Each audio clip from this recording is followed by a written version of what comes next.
তো বন্ধুরা দেখো, আমরা মা আর ছেলে এখন গ্রাম্য প্রকৃতি দর্শন করতে বেরিয়ে পড়েছি বৃষ্টির বিকেলে।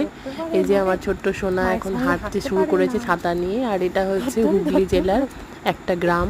তো গ্রামে, হুগলি জেলাতে তোমরা তো জানো বেশিরভাগটাই আলু বিখ্যাত, কিন্তু এই বর্ষার সময়তে চারিদিকে ধান হয়েছে দেখতে পাচ্ছি। আমাদের বর্ধমান যেমন ধানের জন্য বিখ্যাত, তো এই যে দেখো এগুলো কাদা, এগুলো ধান,